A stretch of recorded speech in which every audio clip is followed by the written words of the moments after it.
I just posted it on Twitter. Go to YouTube.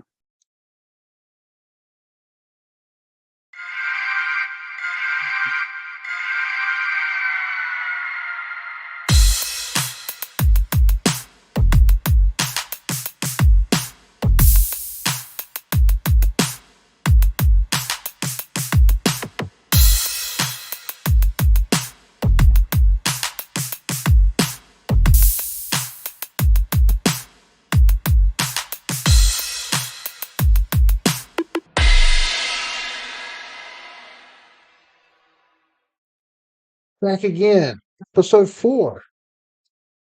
The famous 4. Hold them up, boys. And you got your famous 4 right here. Joining you today, Fannmann, C. Rich, JB, Darren Stone, and hey, Surfer J, if you're out there somewhere, always here with us in heart.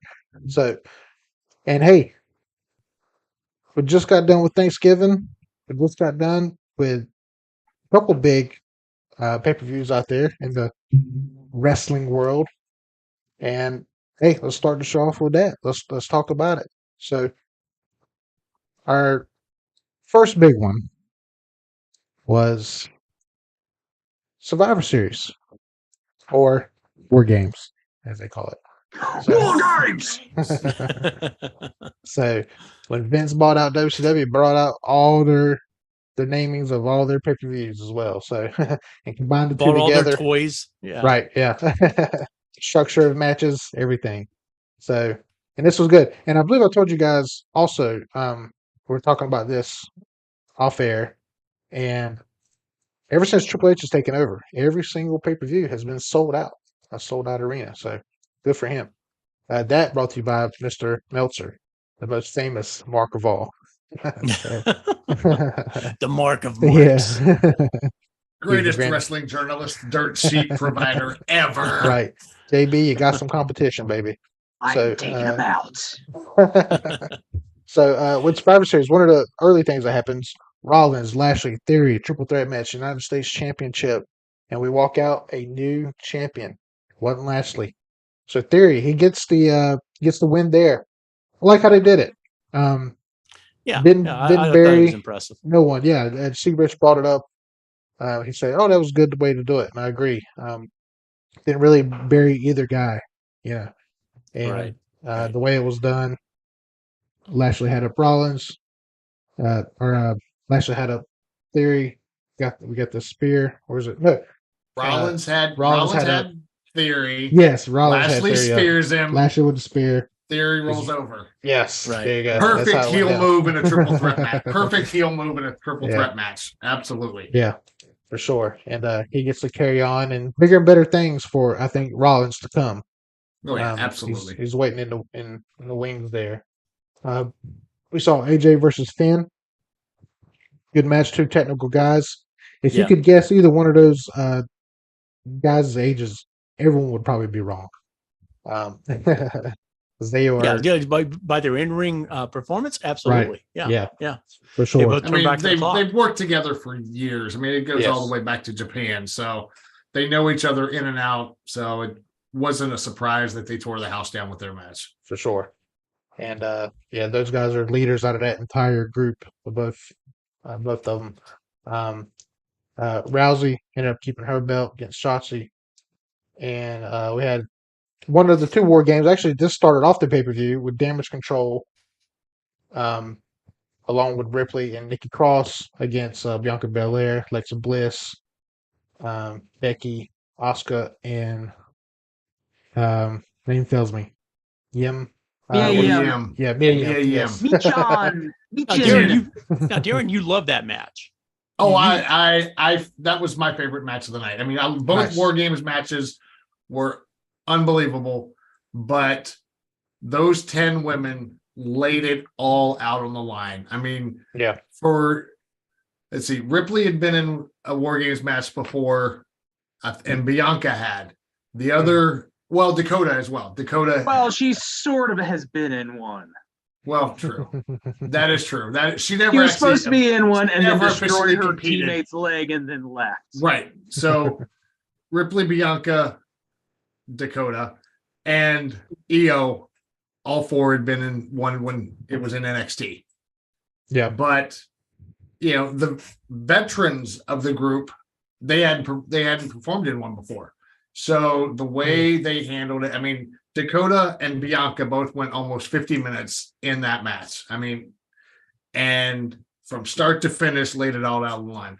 But the spot to basically finish the match, Becky off the cage, leg drop, onto the table, through whoever it was. I can't remember who she actually pinned. It may have been Dakota. She pinned Dakota while she jumped on both Damage Control and pinned Dakota.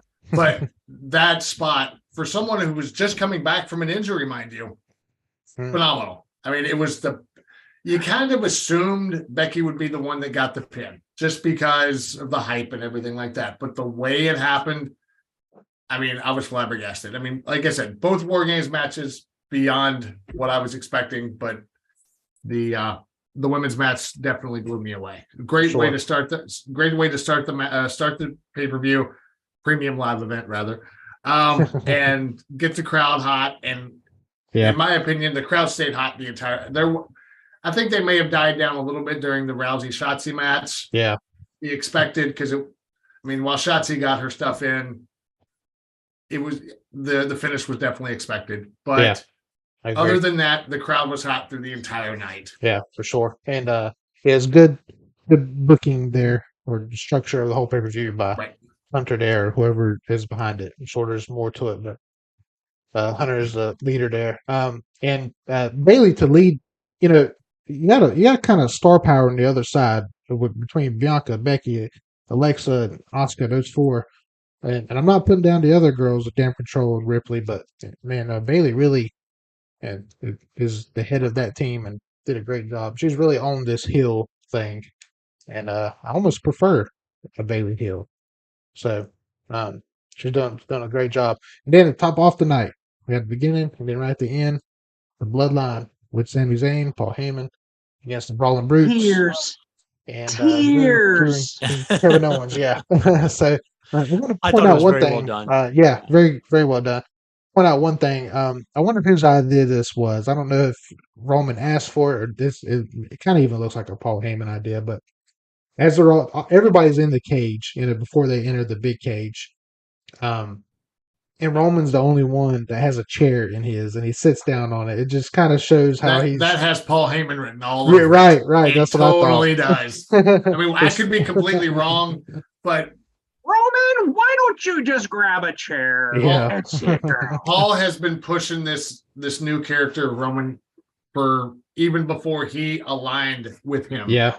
He has been behind the tribal chief character since day one. Yeah. I mean, when he was backstage working in his backstage role, that he was the one. I mean, plus with his close ties to Roman's the Anai family, it makes sense. And he's just building it and building it up more. And that was a subtle touch, but it spoke volumes. It really did. Yeah.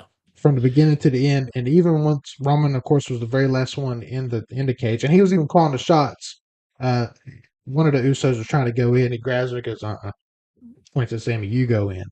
And I thought that was great because the lead into that was that promo where one of the Uso brothers was overheard the conversation between Owens and Zayn, and I thought that was perfect. I mean that played perfectly. They wanted Sammy to prove his loyalty to the bloodline. Absolutely. Yeah. So. And lastly, when Roman was the very last one to go, and he did a subtle walk, just slow. He didn't come in, I got to save my team. He just, I'll get there. And when I get there, asses are to be whipped. So, and they were, and there's some good stuff there. Great match between all 10 of those guys.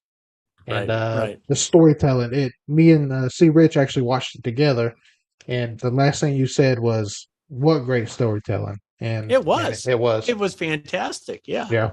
I mean, good stuff. You had that moment where you didn't know if Sami Zayn was gonna stay with the bloodline or was he going to go back with his friend Kevin Owens, and then he makes it perfectly clear where his loyalties lie, and that was just a great scene. It was It was what wrestling was supposed to be. Right. I mean, you haven't seen storytelling like that. I mean, it's hard to think of a good storytelling match like that. But also, you guys and I had talked off camera after the match and everything. The press conference basically is Paul Heyman, what he said in the post-show press conference about Sammy. I mean, when it literally took Sammy off guard, just basically saying, hey, this guy was just supposed to be a one-off, one-time in the bloodline, then he's out, but he's added so much to that storyline with the bloodline that he's now a main character in it. So, and Sammy's reaction was, wow, that was really nice. He was so not expecting Paul to say that to the mainstream media. So now I just read it today, but did you guys hear how Sammy got involved in that storyline at all? No. Sammy had heard an interview where Roman mentioned that Sammy is like a really good guy. And so one day at catering, Sammy just went up to Roman and started talking. And then they just slowly started working, and it was like, hey, why don't we do this? And so that's how the whole bloodline started, was just by Roman doing an interview saying, yeah, Sami Zayn's a really good worker, really good guy. And then the next thing you know, they're talking and slowly working this out. And it's just two guys just having respect for each other, working something in, and then Sami just working his butt off the entire time, just making everybody laugh on camera. And you've got to be good at what you do. If you can make your fellow workers literally break character almost every time you're on camera with them, including Roman Reigns, who doesn't break character very often. And that kind of leads me in I don't mean to step on any toes here, but that kind of leads me into another thought. I mean, for weeks we've been talking about, heels trying to get over as baby faces and baby faces trying to get over as heels. And, and there I go with inside terms that I shouldn't be saying, but anyway, it's out there. It's fine. But, when I was watching Raw, okay, this is what I saw with the Kevin Owens Uso match, is that it seems like, the reaction to the crowd was mixed. Okay. In that match. And it still seems to me like they're trying to move the bloodlines to heels, but at the same time, it does seem like to me the crowd just, I still think they're the most popular faction in wrestling right now. Period. Oh, I would agree 100% with that. I mean, have you seen? The Usi merch alone is selling like hotcakes right now. Yeah, and I don't quite get the tweener aspect of it. I don't quite. I mean, if you've got a group of guys that are so freaking over, push them to the freaking moon. I think a lot of this is going to be, they're trying to keep them somewhat heel, and I believe it's when they turn on Sammy that Sammy becomes the ultimate babyface, because everybody loves Sammy in this role. But at the same time, they know we have to hate the bloodline. Yeah. At least a little bit. Yeah, we loved when Sammy's on there with them. They're going to cheat. They're going to do, it's almost like early mid-range New Day, where they were still bad, but everybody wanted to kind of cheer for them, but they were supposed to be bad. I'm thinking it's something like that, where they're trying to keep the bloodline a little bit on the heel side, but they know people are going to cheer for them. Right. But they have to keep just a little hint in there. Right. We know what's coming. I mean, it's just perfect storytelling for them to turn on him.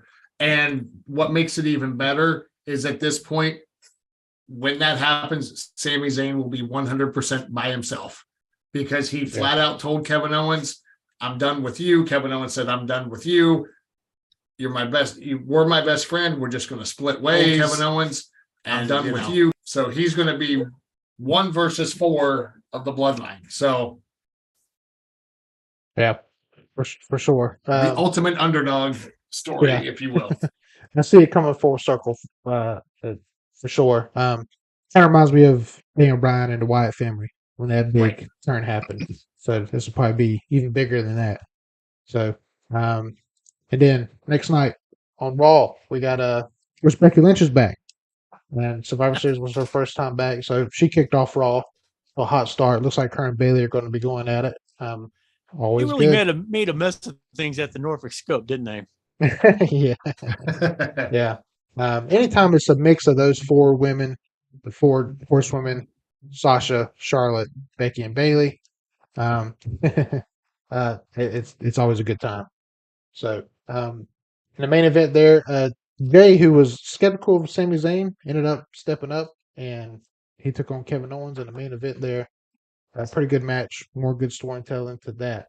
And he had a good thing with the Bloodline. There's so many members of that team and so many members of Kevin Owens and Brawling Brutes and stuff. There's all kind of mixes that can happen, and Right. a lot of good matches on the way in. What you SmackDown. guys? Go ahead. The only other thing I was going to throw in there was, what did you guys think of the Seth Rollins Austin Theory promo? You got two of the best talkers in the business. I mean, Theory for his, I don't want to call him new because between NXT and you can call him a kid. You can call him a kid, like he's like not a kid. Rollins does. He is not a kid. His mic skills from NXT to the main roster have improved so much, and I mean Rollins is second to none on the mic. So anytime you're in a promo with Rollins, there you're already elevated to the top.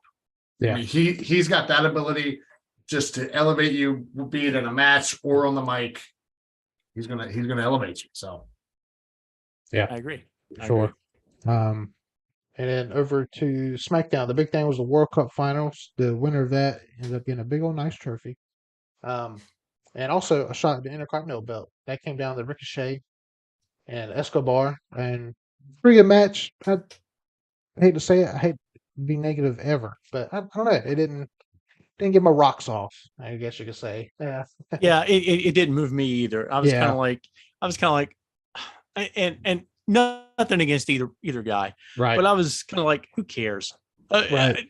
That was kind of my feeling. Who cares? Yeah, the care factor was missing. Yeah.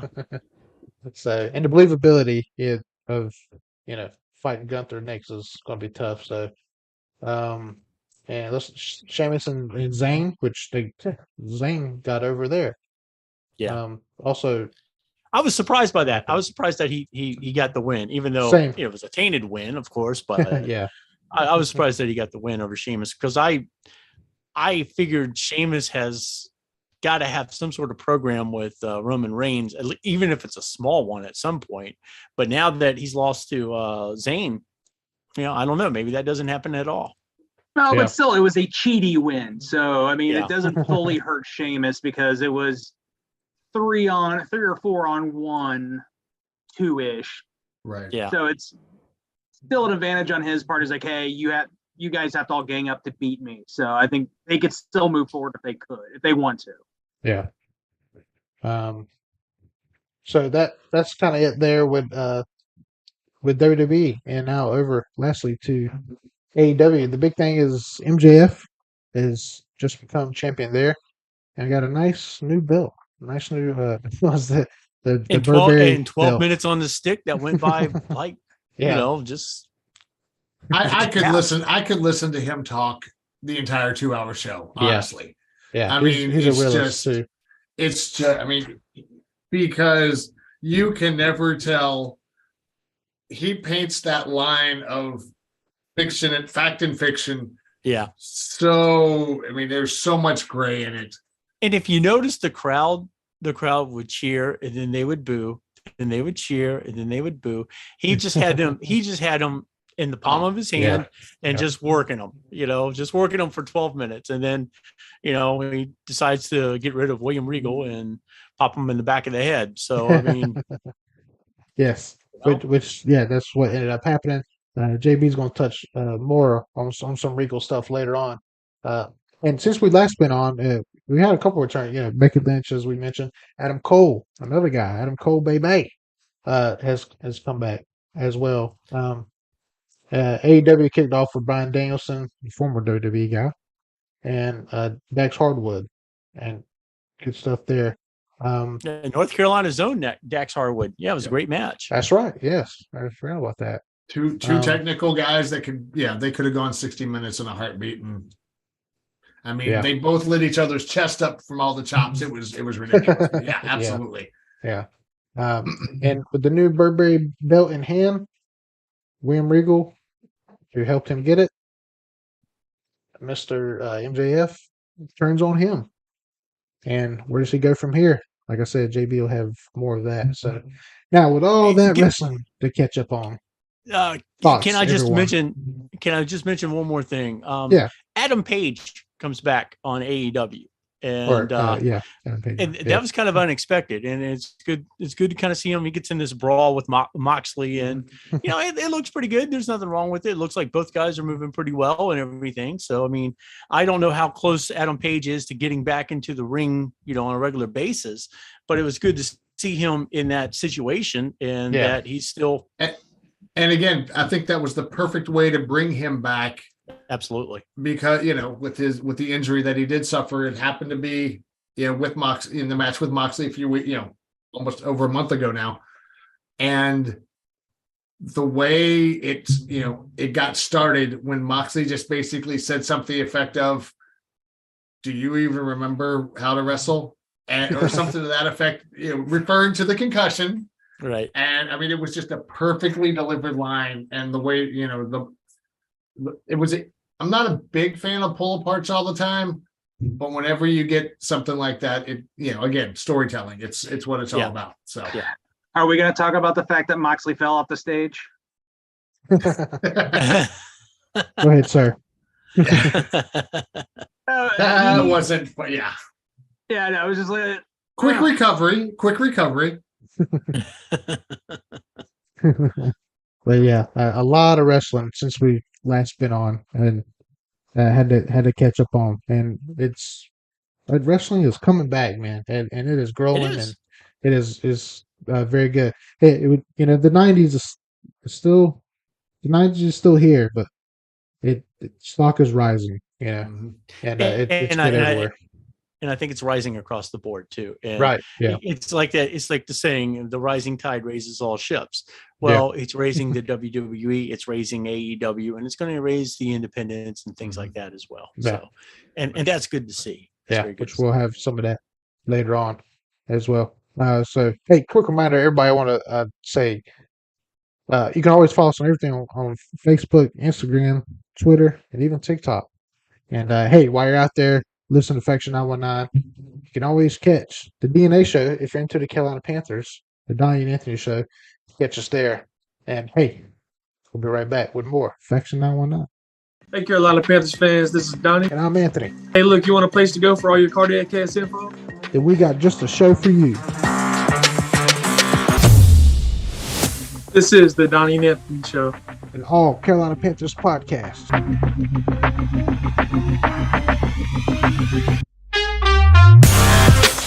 For all your Carolina Panthers info, the Donnie and Anthony show, the DNA show. Because of black and blue runs through our DNA.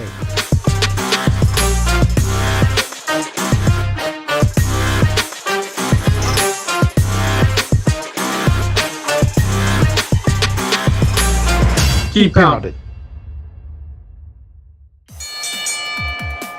Saturday, January 21st, 2023. Benton Convention Center, Winston-Salem, North Carolina. AML Wrestling presents Active War Games 2. 10 men, 2 rings, 1 cage. Saturday, December 31st, Veterans Park, Mount Airy, North Carolina. AIWF Mid-Atlantic presents Seasons Beatings 26. The great indie stars of the AIWF Mid-Atlantic will be in action. Sunday, December 18th, Monroe National Guard Armory, Monroe, North Carolina. Extreme World Wrestling presents Winter Bash. Lodi, Madman Fulton, Bosworth, Chris Phoenix, Danny Moe, and Savannah Evans all on the card in Monroe. Also, Sunday, December 18th, Southside Recreation Center, High Point, North Carolina. Revolutionary Wrestling Authority presents Starcade 4, a live television taping event. Saturday, December 17th, Wentworth National Guard Armory, Wentworth, North Carolina. Asylum Carnage Wrestling presents a benefit show for Philip Allen. Sideshow Phil and others will be on the big fundraising show. Saturday, December 10th, Winston-Salem Fairgrounds, Winston-Salem, North Carolina. Deadlock Pro Wrestling presents their first anniversary show. On the card for the national heavyweight title, Calvin Tankman versus Andrew Everett. Saturday, December 10th, Dorton Arena, Raleigh, North Carolina. Fortitude Wrestling Entertainment presents The Mega. At the show, former Olympian and WWE Hall of Famer Kurt Angle, the man formerly known as Billy Gunn, Carlito, Mr. Kennedy Anderson, Chris the Masterpiece Masters, and Angelina Love, all on the card coming to Dorton Arena on December 10th. There's outstanding wrestling action across the region. You won't want to miss it. Be there! As you can see, you can catch all kind of events come up in your area, especially in the 919 area. And see, Rich, you had something to add to these events. Yeah. Evidently, Fortitude Wrestling Entertainment on their website, they still have Kurt Angle listed as being at their December 10th show at Dorton Arena. However, on their Facebook page and on their flyer, their new flyer, they don't have Kurt Angle listed. So you may want to check with them if you're looking at going to this show and you're looking to see Kurt Angle or meet Kurt Angle or whatever. You may want to check with them to see if he is still available for that show, and and make your own decisions as to whether or not what you want to do or whatever. But check with them so that you know exactly what's on the show before you spend money to go see it. Yeah, Card go out there. subject to change. Card subject to change. Yeah. Go out there and chant you so. Yeah. So and. So yeah, a lot of guys like that you can see on these shows, ex-WWE guys, and hey, even future WWE guys. You catch them before they go big. So always good to go to these local shows and support these local independent guys. So absolutely, and always. Hey, coming up, see, Rich, you're always telling us those old school stories, man. I love them. And this week you got a little bit of the three Nature Boys.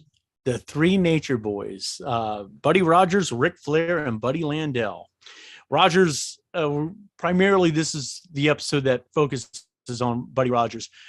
He was a phenomenal wrestler in his time. He could tell a story. He could make the entire arena hate him. He was that good. And this really kind of looks at Rogers' career a little bit and kind of goes into, we leave off where at about 1979, where he's kind of making one last ditch effort. And, it's an interesting story. He's an interesting guy, and I think you guys will enjoy it. One of us is going to walk out of there, Wahoo. And you damn well better bet it's going to be me. We know Ric Flair as the Nature Boy. Whether we saw him very late in his career as a senior member of the WWE, late in his career battling Hulk Hogan or Eric Bischoff in the 1990s, in the prime of his career in the WWE, or battling Ricky Steamboat and Sting in WCW, or maybe it was earlier in his career battling the likes of Harley Race, Dusty Rhodes, Roddy Piper, Wahoo McDaniel, or Jimmy Snuka. Whenever it was, you probably saw him as the Nature Boy. Woo! But Flair wasn't the first, nor the only. There were two other men who claimed the Nature Boy moniker, Buddy Rogers and Buddy Landel. There were times the Nature Boys fought each other, and two of the three were multiple world heavyweight champions. Nature Boy Buddy Rogers was born February 20th, 1921 in Camden, New Jersey. He allegedly made his pro wrestling debut in 1939 in Atlantic City, New Jersey.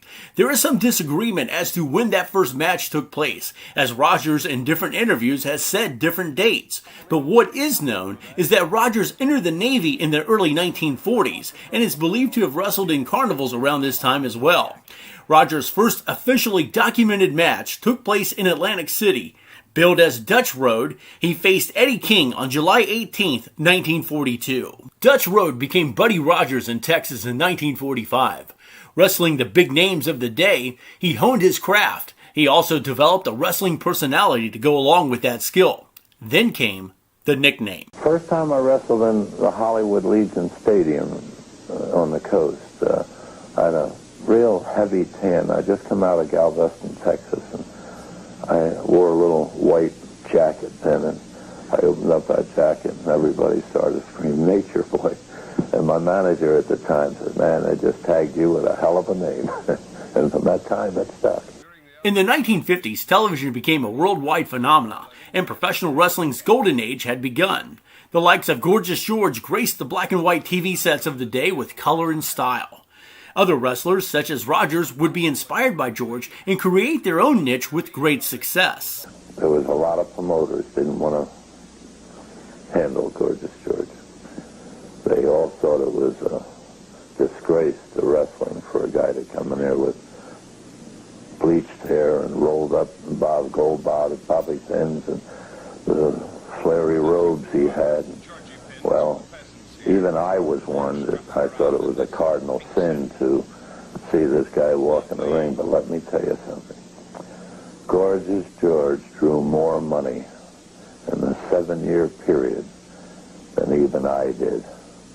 He made $9 million in 7 years. So I have to say this, I don't care how you make it as long as you make it.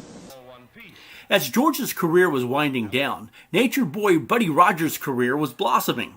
In the 1950s, Rogers' career would get national television exposure, and that experience made him a top talent. At the height of TV, I'd say all started really around 53, 54.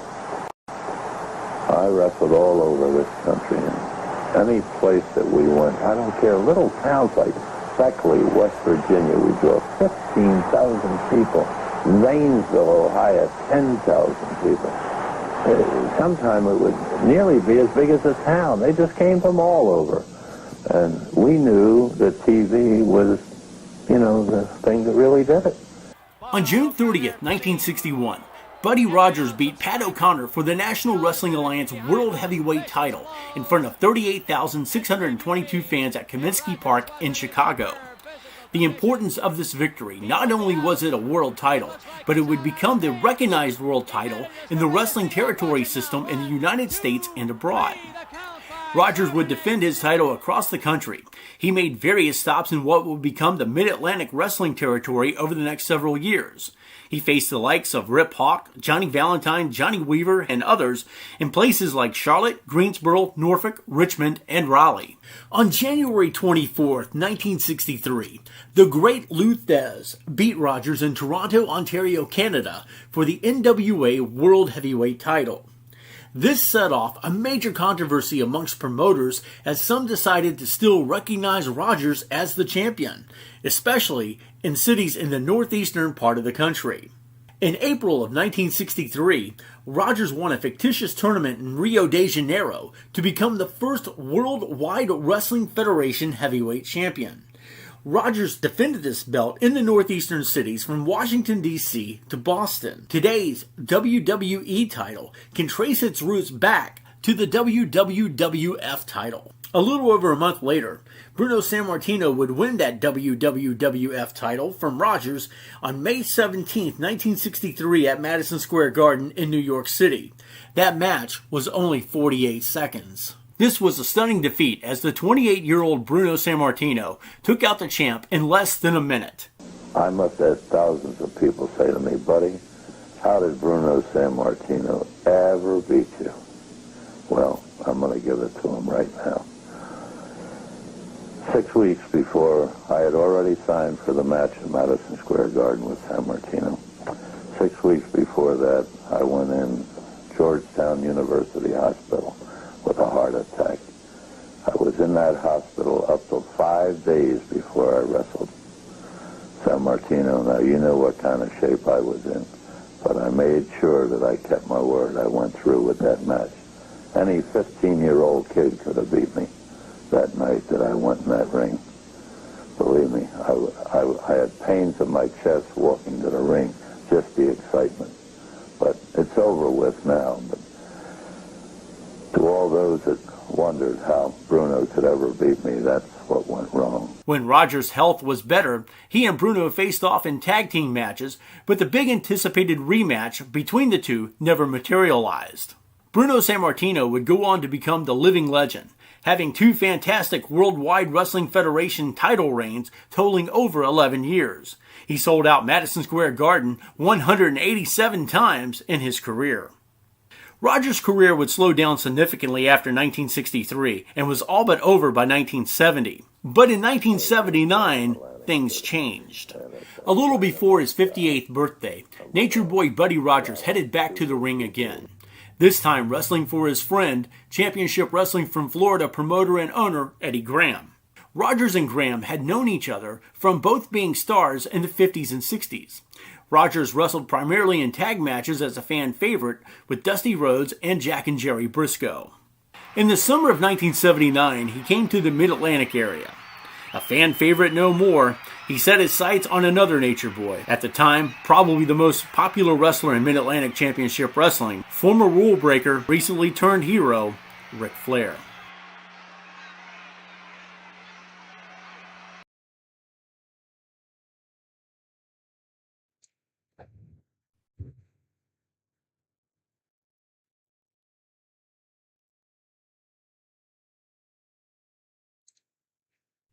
And hey, very good storytelling there, man. The 3 Nature Boys. I can't wait till it gets to North Carolina's own Nature Boy.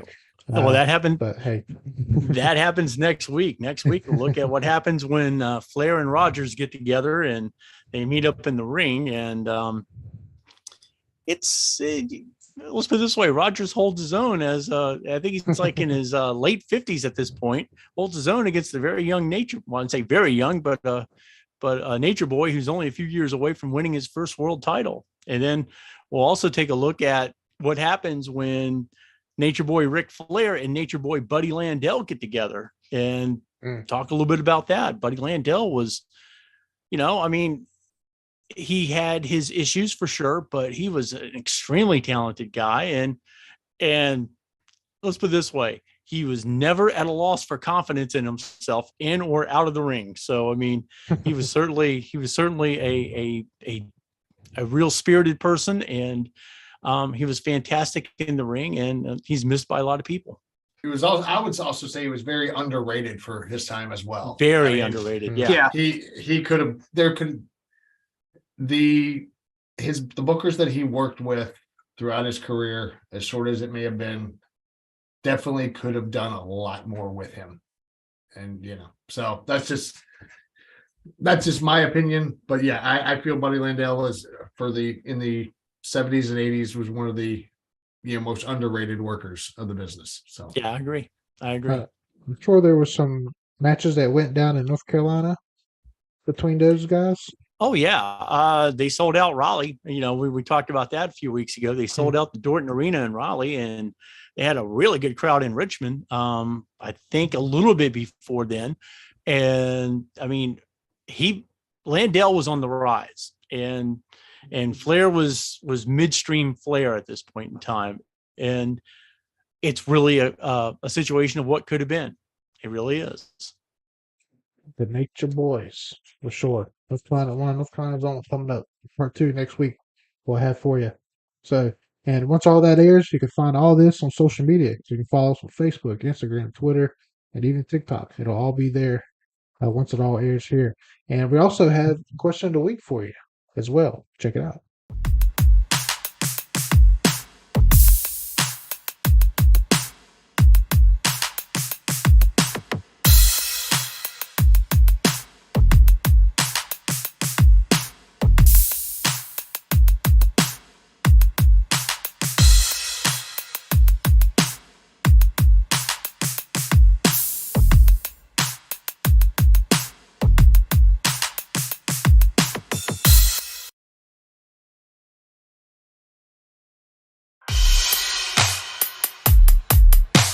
Time now for the big question. The big question, what is your favorite title reign and why? It could be any champion and any title from any time. Give us your answer by emailing us at faction919nc@gmail.com. We'll discuss it on the show next week.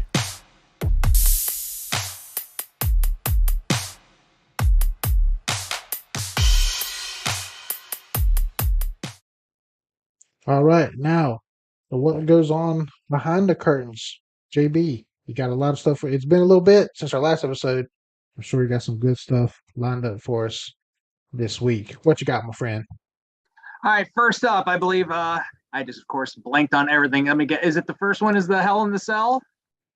We are talking the returns to WWE. Okay, save my brain. Just Go ahead. shut out on me. All right, we're talking about returns. As was mentioned earlier, Sir William Regal was taken out by MJF, and there was a reason for that.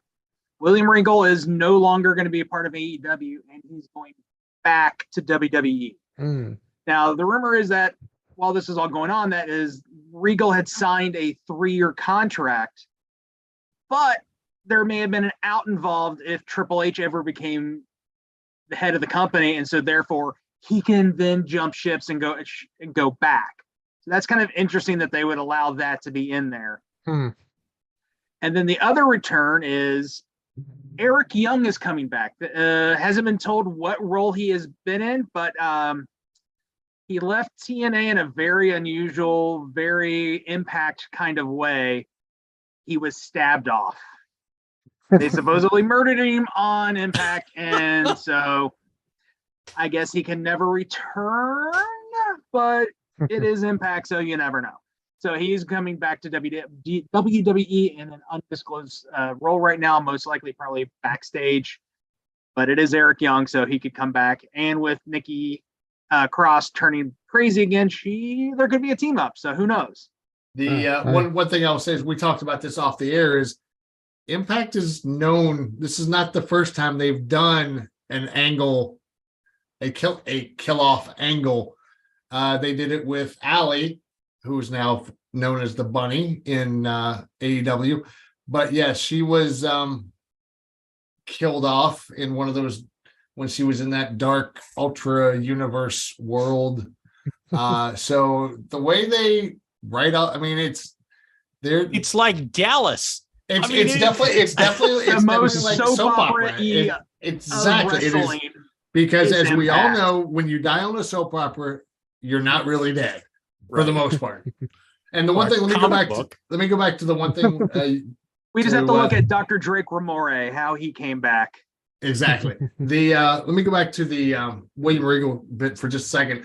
Our friends at Sportskeeda posted, they had an exclusive interview with EC3, who basically has some sort of inside information. I guess he's probably pretty tight with Regal from his days in NXT. Says that Regal said, quote, "I immediately regretted the decision. There was so much a maturity issue within management," unquote. So, he's been there a year. It may have been the longest year of his life, possibly, if he was that unhappy. So take that for what it's worth. But that's from our friends at Sportskeeda. So, I do have a question, JB. When Regal comes back, will it be his one theme, or will it be he's a man? He's a real man. Well, it's got to be real, man. We got to go back to the Lumberjack Regal. That's definitely how they'll have to bring it back. But actually, looking back, it was kind of interesting that this went on, and on the day of Survivor Series, Triple H posted Regal saying 3 different times, "War Games." Now looking back in hindsight, it's like, oh, did he know already? And also with the behind the scenes of AEW, that also kinds of tracks with people being bitten, backstage drama, everybody getting leaked out, the locker room telling people don't talk to the dirt sheets, and then immediately telling them that they had a meeting about don't talk to the dirt sheets. I mean, so I could see Regal definitely possibly saying something to that effect. Yeah, for sure. So you had something else with those were the 2 big ones. So if you want to go to the second one, the second news bit was that WWE's been looking about getting rid of some branded pay-per-views, and like Money in the Bank, Hell in a Cell, and possibly others. But the announcement that was came out of left field was that at the Royal Rumble, they are possibly going to have a Hell in a Cell match. Now, I personally would prefer something that way. I think having a whole pay-per-view designed for Hell in a Cell kind of defeats the purpose of a Hell in a Cell being the last ditch of a rivalry. Instead, it's like, they have 3 matches in a Hell in a Cell. What are we going to do? Yeah. This way it could be, I kind of right before in the break, we were talking about when are they going to bring out Bray? I mean, I just thought about this. That would be the most interesting time to bring him back, is in a Hell in a Cell match, in his first match, possibly against LA Knight or somebody. Sure. So that'd be kind of crazy. I mean, you've got one of the best pay-per-views, in my opinion, and then you throw in a Hell in a Cell match before that. That's bonkers. Yeah, we're trying to throw everyone out, and then a match that trying to keep everyone in. So, Yeah. a little bit opposite there. I love it. Anybody on that one, or do you want me to go to number 3? Go to number 3. All right, number 3. I thought was the most interesting one. Becky Lynch was announced that she had filmed an entire scene for a Marvel movie, and it was cut out. Aww. Now, the rumors, finally, everybody kind of digged up and found out that she was supposed to be in a in-credit scene for the Eternals. But Marvel declared the scene too depressing. She was supposed to be with Harry Styles, and I think the role was Star Kid. And they were just like, no, we can't have this. Well, one, Eternals was, I don't know if anybody here is a Marvel fan, Eternals was a train wreck to begin with. Oh my God. Let's put it this way. Becky Lynch just showing up would have made that movie 10 times better than what it really was. It is the only Marvel movie I have not been able to actually watch all the way through. I have attempted to watch it, stopped it, came back, stopped it, gave up. All right, let me retry this again. I'm done. So, Yeah. I mean, for her, it's good. But in the fact that after she did the Rock show as Cyndi Lauper. Cyndi Lauper, Yeah. they are now even saying, hey, we want to bring her back. I mean, she has done little roles here and there, but I think, honestly, I believe Sasha Banks just finished shooting a film. I think Becky's probably the biggest star right now. Yeah. Excluding Roman Reigns. But I think she could have an easier transition because of her acting background to go mainstream. Right. Yeah. Right. There's always room in Hollywood for those wrestling boys, which kind of comes up later on. Our question of the week was, what is your favorite wrestling movie? And we'll talk about that later. So, Yeah. But yeah, Becky Lynch, I agree with C. Rich. She shows up in that Disney Marvel set. She'll make it 100 times better. And that's another, if anyone has Peacock, go out there and watch the Rock show. It's very, very good. She was in there as Cyndi Lauper and did a great job. Sounded like her, acted like her. I could definitely see her after she's done. And it's kind of amazing with her too, is that even with like on a lot of her little side bits, even like when she was hanging out with Charlotte and stuff in the years past, she would just drop into these weird accents and just like do a Southern accent, American accent. And you're just like, wow, where is she dropping in? And it was like really good. So it's just kind of amazing that, I mean, just to see that and then her transition possibly now going into the big time. Yeah. And I think we mentioned that she also has, she went to an acting school or something like that. She majored in theater or something like that. Right. So. Yeah. And in England, she did a bunch of Penny Broadway, or I think they're called Penny Broadway. Yeah. And so that helped her out in the beginning area of her skills. And so I think that's shown dramatically in everything she's done with the company. Right. Yeah. To go from that Irish accent to all those different accents, such a hard Irish accent. Yeah, that's more than talent. So, yeah, hey, should be up there with The Rock soon, I'm sure. So, but hey, everyone starts somewhere, and just like on the independent scene, and we want to let you know some coming up events on the independent scene that you can check out. Saturday, January 21st, 2023. Benton Convention Center, Winston-Salem, North Carolina. AML Wrestling presents Active War Games 2. 10 men, 2 rings, 1 cage. Saturday, December 31st, Veterans Park, Mount Airy, North Carolina. AIWF Mid-Atlantic presents Seasons Beatings 26. The great indie stars of the AIWF Mid-Atlantic will be in action. Sunday, December 18th, Monroe National Guard Armory, Monroe, North Carolina. Extreme World Wrestling presents Winter Bash. Lodi, Madman Fulton, Bosworth, Chris Phoenix, Danny Moe, and Savannah Evans all on the card in Monroe. Also, Sunday, December 18th, Southside Recreation Center, High Point, North Carolina. Revolutionary Wrestling Authority presents Starcade 4, a live television taping event. Saturday, December 17th, Wentworth National Guard Armory, Wentworth, North Carolina. Asylum Carnage Wrestling presents a benefit show for Philip Allen. Sideshow Phil and others will be on the big fundraising show. Saturday, December 10th, Winston-Salem Fairgrounds, Winston-Salem, North Carolina. Deadlock Pro Wrestling presents their first anniversary show. On the card for the National Heavyweight title, Calvin Tankman versus Andrew Everett. Saturday, December 10th, Dorton Arena, Raleigh, North Carolina.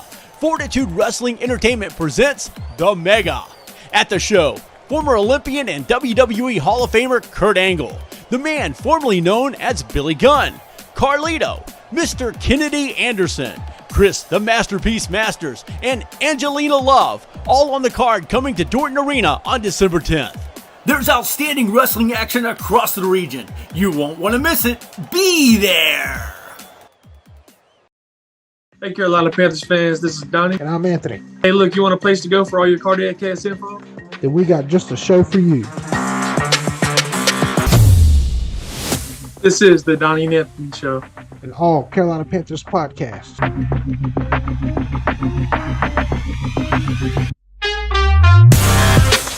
For all your Carolina Panthers info, the Donnie and Anthony Show, the DNA Show, because the black and blue runs through our DNA.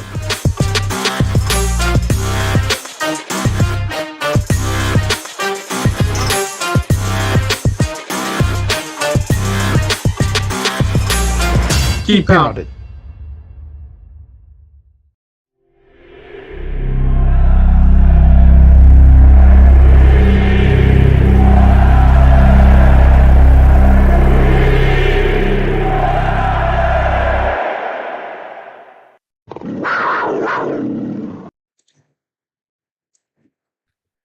All right, and another podcast you can catch if you're a Carolina Panthers fan, the DNA Show, the Donnie and Anthony Show. And also, you saw some coming up events. And see, Rich, there's some changes maybe to one? Well, there seems to be a discrepancy. The FWE show, Fortitude Wrestling Entertainment show, scheduled for December 10th at Dorton Arena, was originally talking about Kurt Angle being on the show. And I checked today on their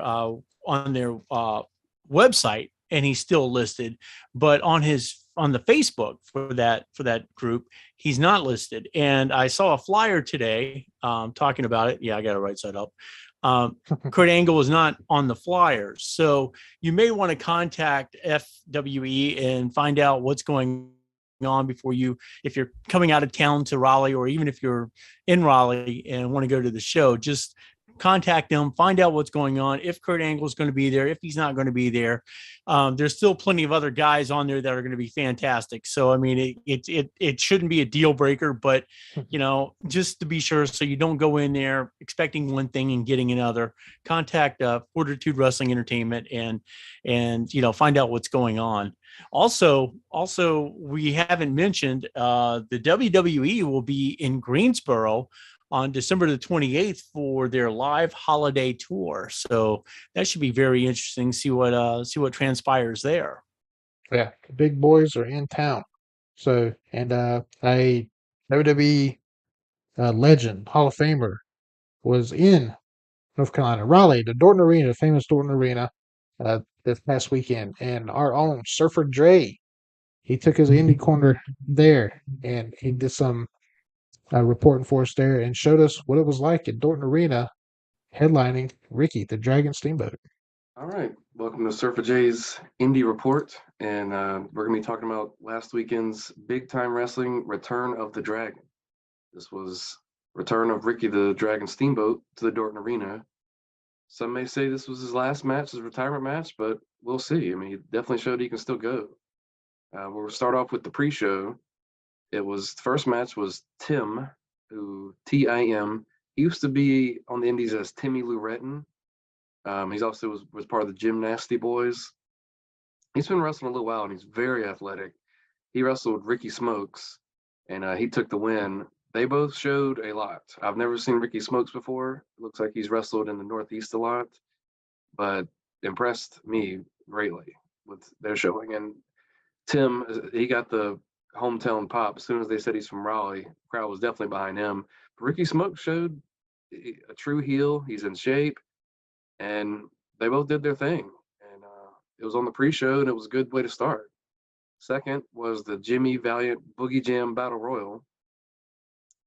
Didn't know what to expect out of this. There was a couple decent indie guys in there. LeBron Cozone was in there, who you'll see next week on my indie corner.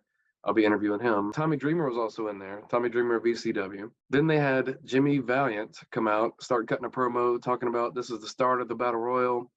And you had the Nature Boy Stan Lee come out. He comes out, starts talking junk to Jimmy Valiant. Jimmy Valiant gives him all the old cup check. He gave him the oil check in the back, in the rear. He gave him it all, and got a nice crowd. Got a nice crowd reaction from that. And Tommy Rich was even on hand. He gave Stan Lee a sleeper and brought him to the back. And then Scott Steiner's music hit, and he got a nice pop. He's still pretty big, from what I could tell. He comes out and lays waste to everybody that's in the ring. You see him and Tommy Dreamer team up, and Scott Steiner wins. So that was a good way to start off the show. They have a you'll see this if you go on Big Time Wrestling's Twitter. They live streamed the whole show on Fight TV, but the pre-show is live streamed on their Twitter. If you go back and look, they had a nice jib camera. They had LED set up everywhere. They had nice lights, a nice entrance ramp, and shooting Dorton Arena is just nostalgia at its best. But they did a good job of production, so I'd definitely go back and check out at least the pre-show. Matt Hardy wrestled Crowbar. Now, if anybody remembers Crowbar, he was Dangerous Devin Storm back he's on the indies in the mid-90s. And he used to do a lot of hardcore stuff, a lot of high-flying stuff. He became well-known in WCW as Crowbar, and he was more of a comedy gimmick, but he still did some hardcore stuff. Him and Matt Hardy went at it. Right here, Matt Hardy even was set up on a guardrail that was set up between the ring and the chair, and Devin Storm, it jumped out of the ring onto Matt Hardy. For his age, that was incredible, and something I did not expect to see tonight. But it was very good. Matt Hardy ended up the win. Of course, he's the hometown guy. Everybody's chanting delete the whole time. So he had a good reaction. Second match, Kerry Morton versus Brian Pillman Jr. for the NWA Junior Weight Championship. I used to see Kerry Morton on indie shows when he was a kid. He was probably 9 years old, doing backflips off the top rope into the ring before shows that I was on and his dad was on. And see what he's become. He's got the ring work down. He probably needs to get a little bit bigger, come into his own, figure out what his real gimmick is. But he's showing some promise. Now, Brian Pillman Jr., he impressed me probably the most all night. I saw Brian Pillman in AEW. He was with Griff Garrison. They did the Varsity Blondes. It was okay. I kind of wanted to see more out of him, but tonight I saw a lot. It looks like he's starting to lean into a little bit of the loose cannon gimmick of his dad. Now, he didn't go full loose cannon, full gimmick. He doesn't have the promo skills that his dad has. He's not fully crazy, but just how Brian Pillman used to be, where you knew he was the best, you knew he was so good, he could showboat, he could pull off insane moves. That's what Brian Pillman Jr. showed me tonight. And I was super impressed. And I really hope that something comes out of Brian Pillman. Next was for the Big Time Wrestling Heavyweight Championship. Danny Miles, who I'd heard the name of, but I didn't really know exactly who he was. He's shorter, but you can tell he lifts weights. He's a pretty big guy. He's pretty jacked up. And he wrestled Facade with Danny Moe. I'd never seen Danny Moe before. I've seen Facade on the indies before. I think I've seen him wrestle for CZW and a few places like that. I knew he was a high flyer, but he did his thing. He's super athletic. Danny Miles can also do some pretty cool things. I mean, they slowed it down. They knew the crowd they were working for. They were working for an old NWA crowd. They slowed it down. They told a story. They got the manager involved. But Danny Miles came out on top, and he showed some good stuff. Next was Rock and Roll Express versus the Briscoes. I was very looking forward to this. The Rock and Roll Express is probably my favorite tag team of all time, and I just love what they can do. And they're on their retirement tour, and this was billed as the last time they'll be in Dorton Arena. And I was with my dad, and he grew up. That was his favorite tag team, and he used to go watch them in the Dorton Arena. So I really wanted to see this. Briscoes are an incredible tag team. And they had promos leading up to this where they were saying they were going to put the Rock and Roll Express out in the pasture. They did a good job. Both teams did a great job. Rock and Roll Express, Robert Gibson, he's not moving so well anymore. Ricky Morton is moving very well. They told a story. They had the Briscoes control a lot of the match. They let Rock and Roll Express do a lot of the old tag team gimmicks, a lot of the old tag team maneuvers that you used to see back in the day. Briscoes really worked the crowd. They were working the heel gimmick. There's a lot of fans that love the Briscoes, but they did their best to get over his heels. The finish was insane. You had Jay Briscoe holding Ricky Morton, ready for Mark Briscoe to hit him with the chair. He swings, hits him with the plastic chair. It goes through Mark Briscoe's or Jay Briscoe's head. That was not supposed to happen, it didn't look like, because it was stuck there for a while. His brother had to come peel it off of him, and it was an insane spot. And as soon as that happened, Ricky Morton hit the Canadian Destroyer flip pile driver for the win. And that was awesome. Great way to go out for the Rock and Roll Express. Next match was a women's match. It was Savannah Evans versus Amber Nova. I'd never seen Amber Nova before. I know Savannah Evans has been on the North Carolina Indies a lot. She's done some stuff in Impact Wrestling. She's a lot bigger than Amber Nova. She controlled all the match and won. And it was a decent showing, but we really want to see the main event. And the main event did not disappoint. It was Ricky Steamboat and FTR versus Jay Lethal, Brock Anderson, along with Arn Anderson, and a mystery partner. Now, Arn Anderson comes out there, and he's cutting a promo, and he threatens that he's going to be the guest partner for a minute. It's a nice little crowd reaction. Then he thinks better of it. They actually came out to the old Four Horsemen theme music, and Jay Lethal came out as Black Machismo, the old Macho Man gimmick. And then they unveiled their partner, Nick Aldis, formerly of the NWA. That was not somebody who I expected, but I was pleased. I mean, he's at the top of his game right now. He's a free agent, and I couldn't believe they got him, but he worked well in this match. And then came FTR, local guys, both from North Carolina. Dax Harwood used to wrestle in the Indies as Case McKnight, used to be on a lot of shows with him. And I'm very impressed to see where he's gone. And Ricky the Dragon Steamboat comes out to the old NWA WCW theme music. And man, he still looks good. Jay Lethal was in there a lot. Nick Aldis was in there a lot. Brock Anderson, he's not quite ready for prime time yet, but he's getting there. But they controlled a lot of the match. They had Ricky Steamboat come in, do the arm drags, do the chops, pulled off everything that you wanted to see out of Ricky the Dragon Steamboat. FTR did some great stuff. And the finish came with all three members of Ricky's Dragon Steamboat and FTR putting on the figure fours all simultaneously for the win, and gave the crowd exactly what they wanted. Ricky Dragon Steamboat sent everybody home happy. He talked about how he got on the mic after the show, talked about how early in his career he was U.S. champion and he wrestled Harley Race for the National Heavyweight Championship in Dorton Arena.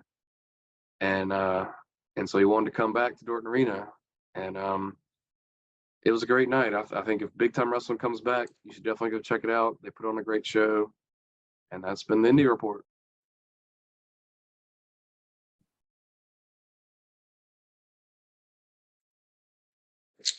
And Surfer J, we want to thank you for that Indie Report, man. He went out there to the famous Dorton Arena and saw a lot of stars, a lot of legends. Between Matt Hardy, Scott Steiner, headlined by Ricky the Dragon Steamboat, had one of the more famous arenas in the United States, in our opinion. Definitely in the 919 area. So, a funny story, real quick.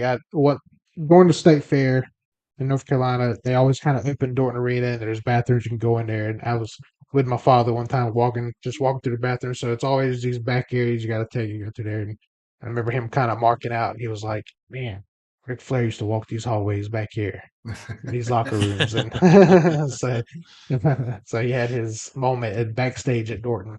So nothing like it. So now, what do you guys? Well, you got some Dorton Arena. Well, not so much Dorton, but it did happen in Raleigh. I think my favorite Ricky Steamboat moment is when he is just starting out. He has just come to the area. He's been wrestling on TV a little bit. He wins his matches, and then he gets ready to be interviewed by Bob Caudle, and Ric Flair comes out and says, "Go ahead, boy, go away. This is for big time people." And Steamboat goes, "Well, I don't want to cause any trouble," and walks off. Okay. Second week, same thing happens. Steamboat's like, I don't want to cause any trouble or anything like that. So, and then Flair's like, "Yeah, get out of here, kid. Nobody cares about what you have to say." Third week, and Steamboat's like, I've come out here, and I've listened to, just being, bullied by, you didn't say bullied, but you know what I mean, with by Flair and all this other stuff. And then it's, Flair's getting ready to say something, and Steamboat jacks him with like a chop to the chin, and Flair goes down. He's knocked out. And so Steamboat goes, "Well, that's all I got to say," or something like that, and walks off. And keep in mind, this is 1977. Okay. This is 1977 at WRAL Studios. Blackjack Mulligan comes out to help Ric Flair. Ric Flair's out cold. It says, "What the heck is this? What the heck is this? Steamboat, you better keep that Hong Kong Philly stuff to yourself." And it was just this great moment in TV wrestling history. And the rest is history after that, because they embarked on one hell of a feud that lasted pretty much 3 years. And, and then of course Flair becomes fan favorite, and, we'll get into that a little bit next year, talk about Flair and Steamboat and all kinds of fun stuff. But that was a great Steamboat moment, in my opinion. Well, the one thing that comes to mind, and I actually heard this from the Nature Boy himself regarding his rivalry with Steamboat. It was after a show. Everyone the wrestlers had left the building and everything like that. And they both show up at the same convenience store at the same time. Obviously, back in the late 70s, early 80s, whatever it was, kayfabe was still really, really protected. Business was very protected. So what do? They get in a brawl in the convenience store. And they call, the police are called on them, everything. Finally get them separated, etc. They've destroyed the convenience store. I mean, shelves are turned over, everything. They go to the convenience store owner. They give the police the inside information, obviously, to keep themselves from getting into too much trouble, and basically pay for all the damages, walk out of the convenience store unharmed. But because there was a lot of people in that convenience store at the time, and they just worked earlier in the evening at the show. They had to protect the business. So they just went at it in the middle of, a 7-Eleven or whatever it happened to might be. Right. But yeah, some convenience store, and they just rip it to shreds, apparently. Pay for the damages, give them enough to do whatever right out of their pocket and move on. So I've never heard that. That is awesome. That can still be done today. I'm sorry. It should be. And we would love it as a fans. But JB, some Steamboat stuff. Yeah. Carl can possibly remember exactly which one it was, but I believe it was the third Flair Steamboat battle was in Detroit. Yeah. There was a news crew actually inside the arena, and they let them go live. And they accidentally showed the ending to the match live on local news. Oh, man. They had a reporter in front of it, and they panned off to the ring as it ended. And they showed the pinfall. And that is partially why the reason stations are not allowed to be inside events like that anymore because they showed a pay-per-view live and the finish of the biggest match on air. Oh, dang. Wow. Talk about getting an exclusive. Yeah. Hey, let's just go look at the ring. And we just saw the ending. Get out. Spoiled it for the bunch, man. So, but yeah, when you talk to other legends and wrestlers, man, Steamboat is always like on everyone's list of who they worked with.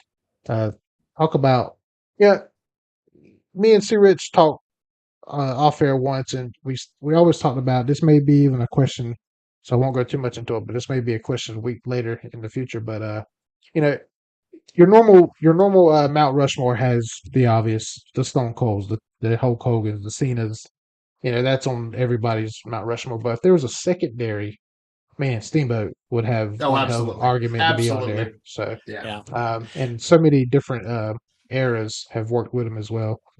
The thing is with the Mount Rushmore thing, I think you almost have to take that idea, that concept, and break that down into different time frames. Yes.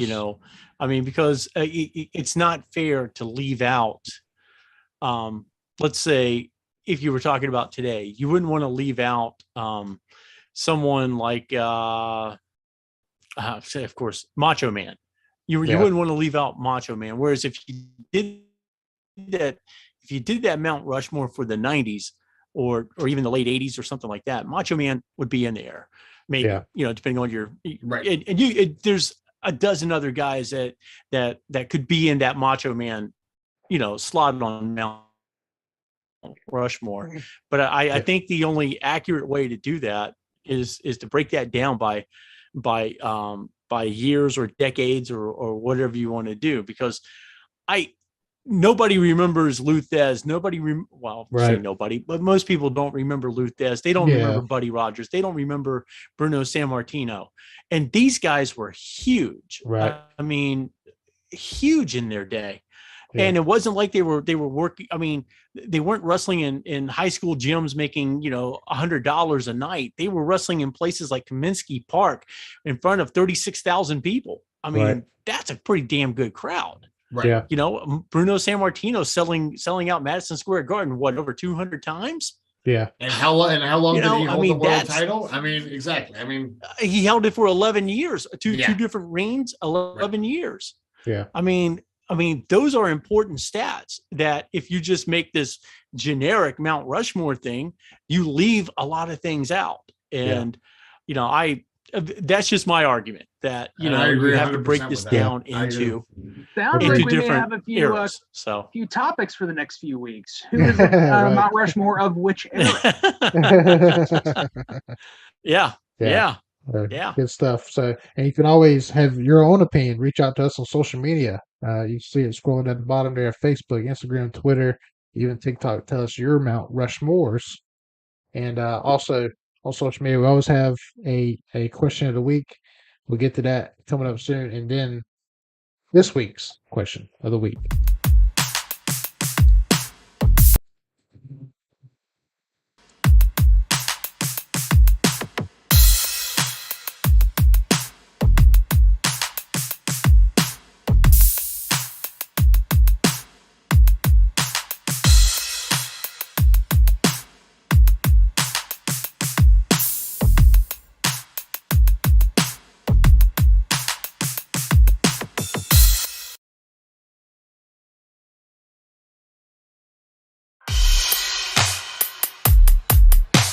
Time now for the big question. The big question: what is your favorite title reign and why? It could be any champion and any title from any time. Give us your answer by emailing us at faction919nc@gmail.com. We'll discuss it on the show next week.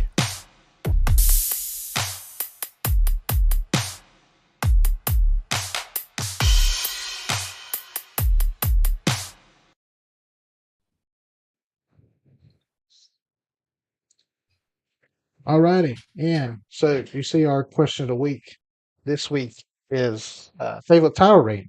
So that could, we just talked about Bruno Sammartino, all the different eras, so all the different title reigns, and I'm sure all four of us will have a different answer for we're all a part of different eras. It's all different title reigns. So very interesting. Now last week it was your favorite wrestling movie. Yeah. So I'll answer it and I'll come back with a second answer. But for me, I have to go. It's probably someone else's as well, but I just remember watching it over and over, and I still watch it today when I see it on Hulu. Ready to Rumble. WCW is basically their movie. The movie that killed a company.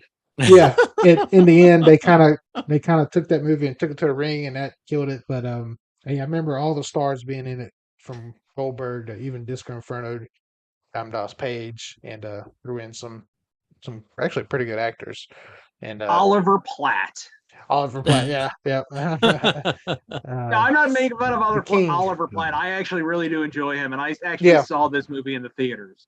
Yeah, same. I think it was me and two other people, but I still saw it in the theaters.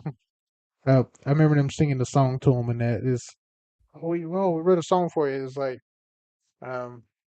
he kicks ass, he'll rule ass, or something like that. And but a pretty good movie. If you've never seen it, on Hulu now. Ready to Rumble, basically a WCW movie, and very good stuff. So you have one for yourself, see, Rich? Yeah, mine's Rocky 3. Okay, and there's a reason why. As if you don't know, Rocky 3 featured Hulk Hogan as Thunder Lips up against Sylvester Stallone as Rocky in wrestler versus boxer match, and it was pretty good. It was pretty good. Yeah. Good. Hogan basically plays himself, and it's fine. But there's something very interesting about that movie. Okay. Now, in order for Hogan to do that movie, he had to leave the WWE, where WWF at the time, where he was a heel. Okay. This is somewhere around 81. The movie comes out in 82, I think. And so he does the movie, and he goes over to the American Wrestling Association, the Vern Gagne group, the AWA, and he comes in as a babyface, and he's over. He's the biggest thing the AWA has ever had. All right. And the fans are just crazy about him. He's taking on their champion, Nick Bockwinkel, and just beating Bockwinkel all over. And AWA was a territory that took up most of the western part of the United States, certainly in the middle states, and out toward Vegas and places like that. I'm looking up because I got a map of the United States in front of me. But this was big. This was really big, and he was getting over. And of course, in the background, there's Vince McMahon Jr. over with the WWF, who he wasn't the one that forced Hogan out. It was his father that forced him out.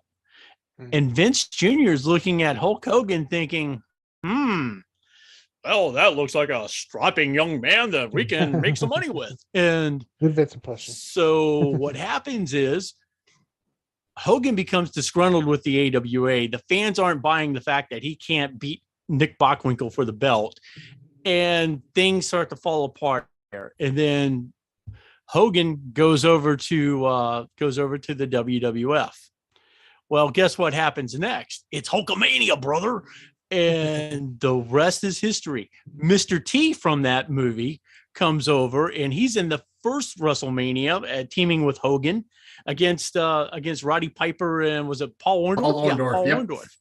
And I mean, again, the rest is history. If Hogan doesn't make that movie, it's hard to say what could have happened in wrestling history. I mean, would WrestleMania have been what it was? Probably not. I mean, if Vince McMahon doesn't hit the home run with WrestleMania, there might not even have been a WWF as we knew it. So, I mean, that, in my opinion, that movie, Rocky 3, is one of the most important wrestling movies ever because of the implications that it has throughout the history of wrestling. And isn't that scene based off of supposedly Andre the Giant versus Chuck Wepner? Probably. I mean, Andre did throw him out of the ring. I mean, there was honest to God, he threw Wepner out of the ring. This is like 1976. This is the same card that Muhammad Ali takes on Antonio Inoki. And yeah, and Andre Wepner was a washed up boxer. I mean, he wasn't, it wasn't like, it wasn't like he was going to knock Andre out or anything like that, but it made for a nice spectacle. And again, that was promoted by Vince Jr., I believe. Vince Jr. had his hands on that. So yeah, stuff. I didn't realize how much importance that movie had. So yeah, brought an era. Maybe one of the biggest ones, if not the biggest. So very good. JB, you have a favorite as well? Yes, it is one of the greatest movies of all time. It is 2 words. Nacho Libre. I'm a little bit of an oddball, and that just hits all the right spots for me. Weird Jack Black, the skeleton guy, and just the Encarnacion song. Everything just is great. That to me is the best wrestling movie of all times, hand down. Yeah, everyone else fails, I win. And if you bought the DVD, you got the mask to come with it. So, which I think, don't you have the mask? That's a great gimmick. I thought you had the mask. I don't know. We'll see next week. So, and Darren Stone, sir, your favorite wrestling movie? Do you got one? I'm actually going on a kind of a different tangent than you guys are. I truly enjoyed Fighting with My Family. Oh, okay. The true life story of formerly known as Paige, now Saraya, using her real name. And I'll tell you why. It basically shows the struggles. It starts out with a family of independent wrestlers running their own company in England. Always had big turnouts, etc. But it shows the real life struggles that one person went through with some, Hollywood thrown in, excuse me. But one person's struggles to make it to the business, while her sibling, who went through the same struggles, did not make it. The inter-family fight, fighting with my family between her brother and herself, and how hard work pays off for this business. I mean, I love the fact that, Zelina plays AJ Lee in her big Monday Night Raw moment. I thought it was awesome. And, but no, I like the way that they did it to where, you saw that Saraya was ready to give up. She went back home. She was like, I'm done. I can't do this. And I just like the giving fans an inside look through Hollywood's eyes again, but giving fans an inside look at how these folks go through hell and back just training to be, an NXT/WWE superstar. Yeah. And, the payoff on it. So there you go. For sure. And you saw all that emotion when she made her return to the ring in AEW. Oh, absolutely. Seen her, absolutely. And her brother right there in the crowd. So exactly. Yeah, good answer there as well. An interesting drawback to my segment. Do you know who her tag team partner was when she was wrestling with her mother? When Paige Saraya was wrestling with her mother? Who's that? Becky Lynch. Oh. It makes sense, though. Absolutely. It definitely makes sense. I like it. So, and to circle back, I was going to give a second answer. It's not a wrestling movie, but there's so many wrestlers in it. It's almost a wrestling movie. The newer version of The Longest Yard. Yeah, we had Goldberg, Kevin Nash, Stone Cold. Right. Those guys. And, of course, many other Adam Sandler movie. But that was also fun to watch. Great Khali is another one in that movie. And we had a couple fans to say what their favorite wrestling movie was. Samantha says, this probably shows my age/time, but The Wrestler with Mickey Rourke is probably my favorite. Another struggle, with some Hollywood thrown in, but another, struggle of those guys on the independent scene as well. Mickey Rourke did a good job with that. Oh. Now I know Samantha, and I'm surprised she didn't say her other favorite wrestling movie, Pro Wrestler versus Zombie. I know she loves that. Probably great. Now I got to watch it 10 times. Also, Chris out of Fayetteville says, let's see. First, he asked, "Does Beyond the Mat count?" Because is it really it's more of a documentary than a movie technically is type a thing. movie. It's a documentary, but it is a movie. It did come out in theaters, and I watched it. So yeah, I'll go with that. It was cool to see a lot of behind the scenes stuff, and we didn't typically get that in the early days, which is right. Then when that movie came out, that was big time. You didn't get to see behind the scenes a whole lot. And that and the Bret Hart one were the two that was like, oh, this is what's going on behind. Yeah, you always heard about it, but it was like, oh, they're showing it. Yeah, for sure. And you saw a lot. If you didn't know, then a lot of Jake the Snake stuff came out with battling his demons, and it's come a long way since then. Long way. So, but good for him. Good for Jake. Also, you have someone in agreement with you. Donnie out of Fayetteville as well says Nacho Libre is his favorite movie as well, and you remind him of Jack Black.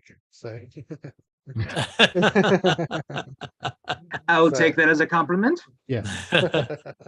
So, good stuff. And make sure to email us faction919nc@gmail.com for this week's question of the week. Your favorite title reign. Yeah. And so a lot of answers to be there. Now it could be any title reign from any era, any person. Yeah. Right. So a lot of answers there. A lot of options.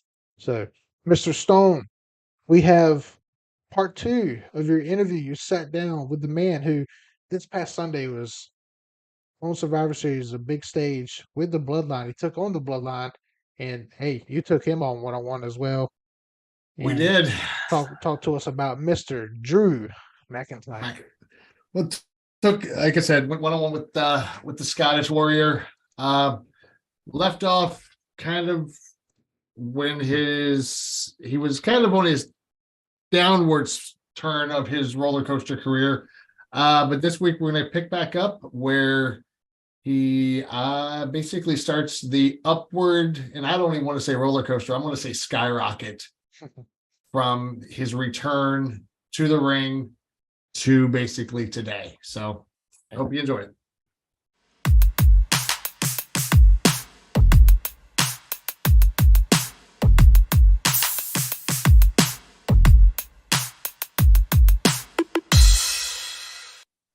"2014, ultimately, you get your release from WWE.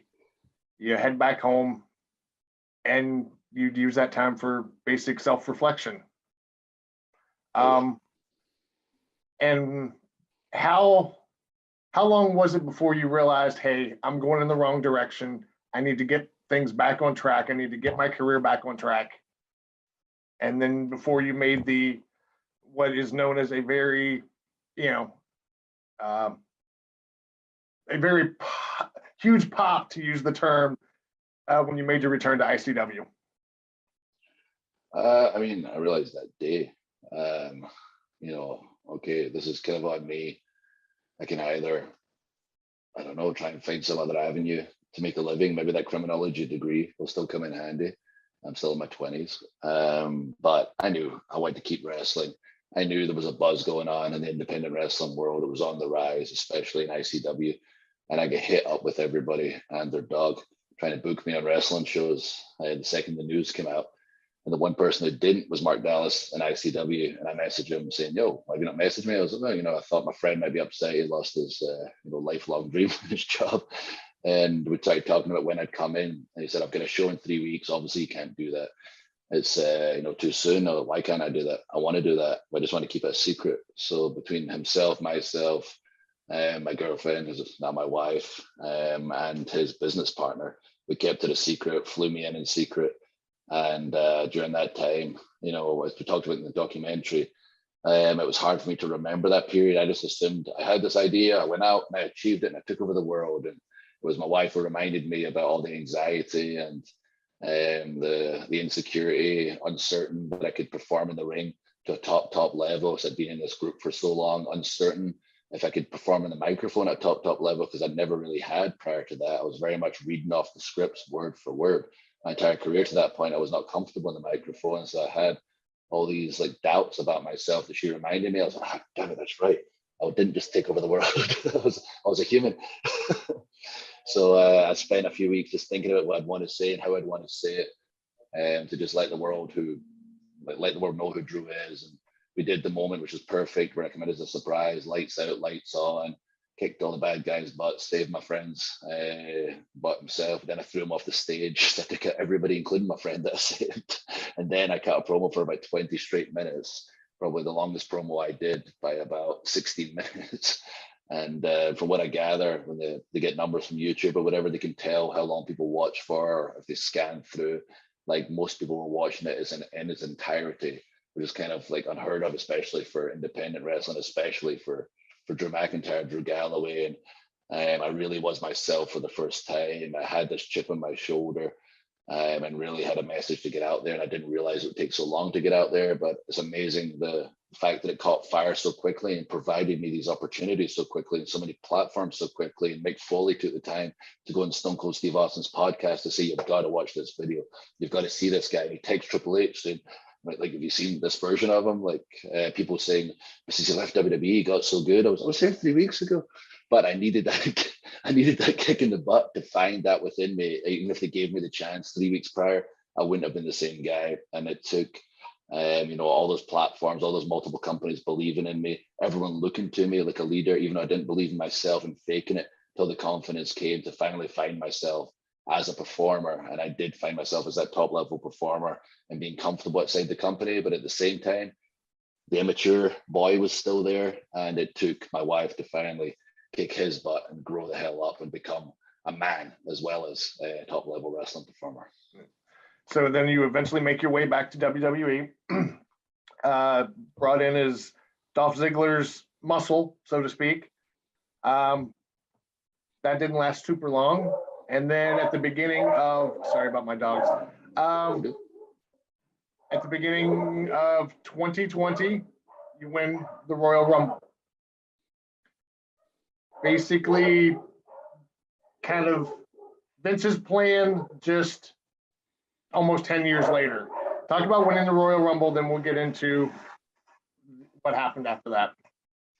Yeah, it was amazing. Probably the highlight of my career was winning the Rumble, because I finally broke through the ceiling and got to that next level, which is not easy to do in WWE specifically. A lot of people get so far and do very well, but they can't just quite get to that next level. And that's what I felt like I was going to do. I was like, I'm doing well. I've returned. I did well in NXT, won the title, got hurt, returned to Raw, was with Dolph, tag team champions again. Then I was just kind of the bad guy who was angry all the time and talking about eating carcasses and saying things that humans don't say. And I was like, damn, I'm not being the guy I was outside the company. This is not quite working. And then when Paul Heyman was in charge of Raw, he saw me. I mean, he'd seen what I'd done before and worked very closely with Evolve. Former owner Gabe Sapolsky, his protege, was aware what I was capable of, but gave me some chances to talk on the mic off screen. The right people saw it, started allowing me to talking on the mic and being myself leading into the Rumble. And suddenly the crowd started getting behind me. So I would talk a little trash. I would crush my opponent. I was still a bad guy, but I was being the real Drew finally again on WWE television. And people started responding in a big way, to the point where at Royal Rumble, they decided, hey, I think Drew's going to win this. I didn't know that. I got there on the day. I'd heard rumblings about something with Brock. I was like, my goodness, if I do something with Brock, that'd be great. Love to wrestle Brock Lesnar.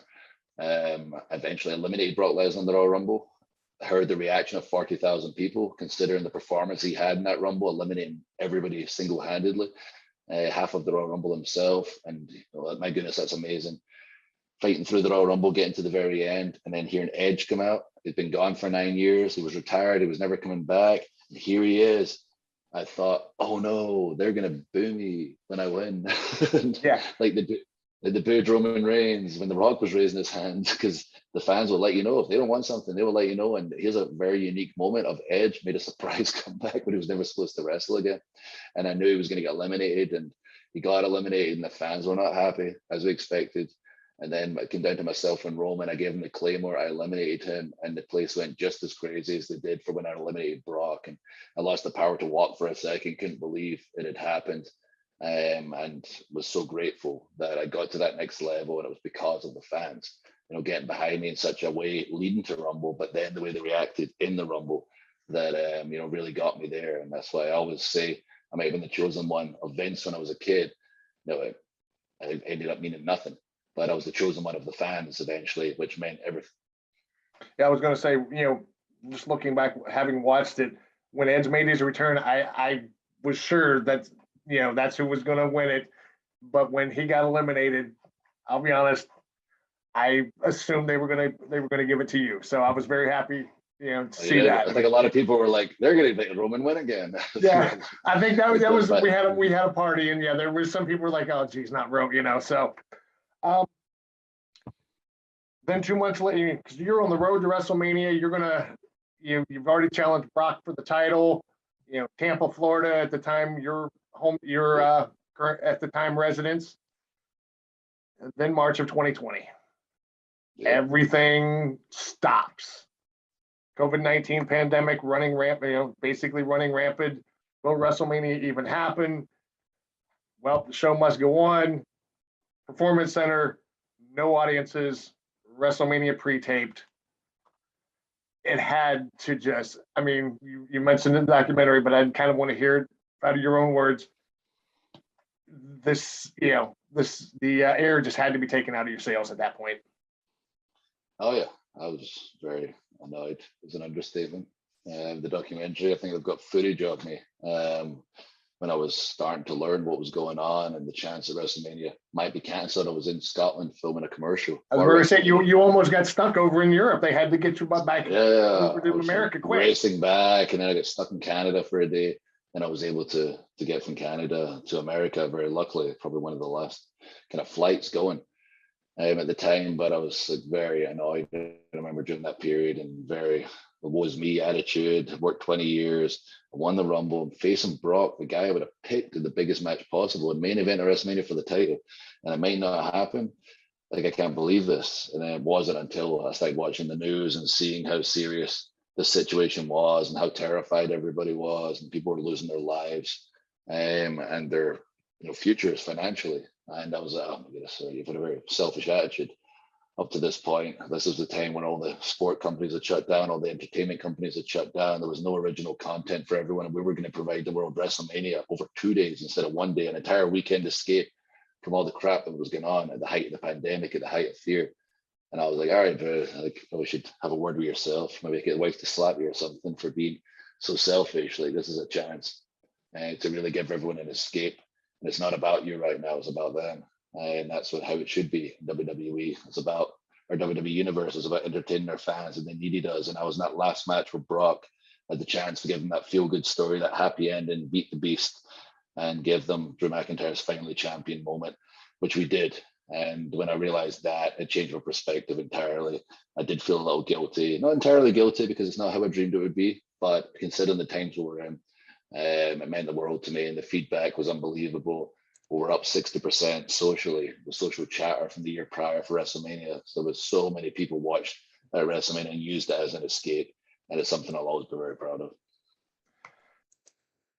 All right, and Drew McIntyre there with Mr. Darren Stone going one-on-one. So, and there's even a part 3 next week. And what did you guys discuss with that one? We talked about some of the what's basically ahead for him in his career, and who is his favorite person in WWE to work with, rather. Sorry. Who's his favorite? And a little, behind the scenes, I actually guessed it right because I told him, I was like, I have someone in mind, and I think I can answer the question myself, but I will put it to you.